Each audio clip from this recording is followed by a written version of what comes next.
Hello, bienvenue sur C0 Gaming. J'espère évidemment que tu vas bien, que tu as la grande forme. Et aujourd'hui, on va parler de Trezor, donc un projet qui avait été mis énormément en avant sur Binance avec la fameuse crypto Magic. Et ça va être intéressant de voir un petit peu comment Trezor se positionne dans cet univers du crypto gaming. Qu'est-ce que t'en penses? Le programme te plaît? On y va, let's go!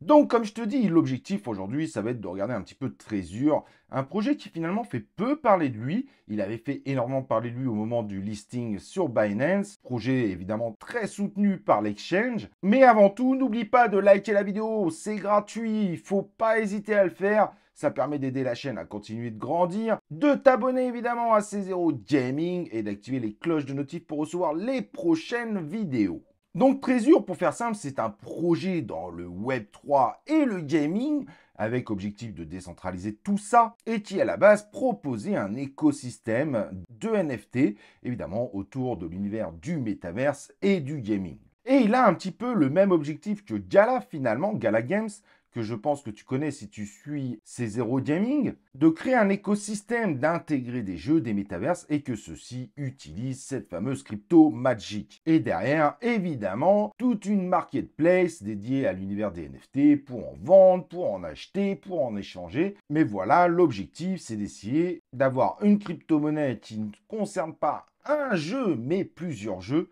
et donc de le rendre plus fort en termes d'utilité. C'est un token utilitaire, donc le token Magic, que tu peux trouver sur Binance ou Gate. Tu as les liens en description si tu veux en acquérir. Ces liens te permettent de baisser tes frais, donc c'est très intéressant évidemment de t'enregistrer avec eux. Et le token permet également de participer à une DAO, donc à la gouvernance. Donc quand tu as ce type de token, ça te permet aussi de participer aux décisions futures autour de cet écosystème. Et donc, c'est un projet à suivre car il est vrai que dans le crypto gaming, la grosse difficulté de la plupart des projets, bien que beaucoup en fait lancent un token principalement pour faire une levée de fonds, mais ce qui rend le token ultra fragile en termes évidemment de trading, ce type de plateforme semble beaucoup plus viable en fait en termes d'investissement pour le futur, car finalement ces tokens retrouveront à chaque nouveau jeu une sorte de nouvelle utilité, même si elle est similaire, mais ça permet évidemment de ramener de plus en plus d'utilisateurs et de holders autour de cette crypto-monnaie, et donc peut-être de mieux viabiliser évidemment les résultats que pourrait offrir ce type de token.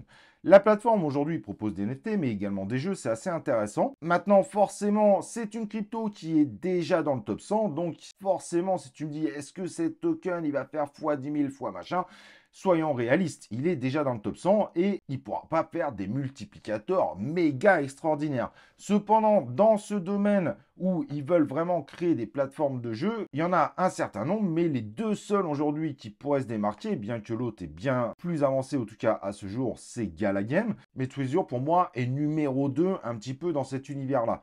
En tout cas, en termes d'investissement, ça me paraît quand même beaucoup plus viable. Sinon, vous risquez énormément de perdre quand vous prenez un token individuellement sur un jeu. Bien qu'il y a des choses à faire, mais c'est extrêmement compliqué. Si tu as suivi un petit peu le résultat des crypto gaming, eh ben, tu t'aperçois quand même que la plupart se sont totalement effondrés. Certains peuvent repump derrière, mais forcément, ça te met sur une zone de risque extraordinaire. Et c'est pour ça que je pense que ce type de plateforme représente le vrai avenir du crypto gaming, à part quelques jeux qui seront démentiels et qui justifieront un token individuel à leur jeu. Pour 99% des play to earn, à mon avis, ils n'ont pas beaucoup d'avenir. Un peu plus de la moitié des tokens sont en circulation, ce qui est plutôt une bonne nouvelle. Donc en termes d'inflation, ça restera limité. Et on voit malgré tout qu'il y a une véritable capacité dessus parce que c'est un token qui est passé de 27 centimes à aujourd'hui 1,75 $. Ce qui montre qu'il a quand même une grosse capacité à reprendre du poil de la bête, même si on est d'accord, à la base son ATH était à 6 $,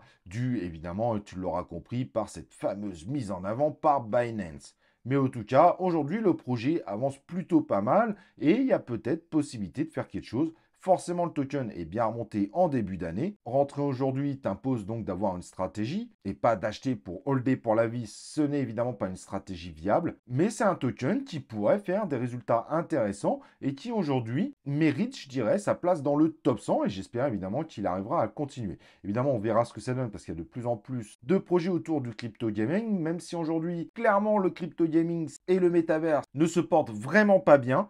Malgré tout, il y en a de plus en plus qui pensent que ça pourrait être une véritable hype dans le futur. Donc, c'est quand même des choses évidemment à surveiller. Voilà, j'espère évidemment que cette vidéo t'a plu. Si tu n'as pas découvert ce projet, forcément, tu n'auras pas appris énormément de choses.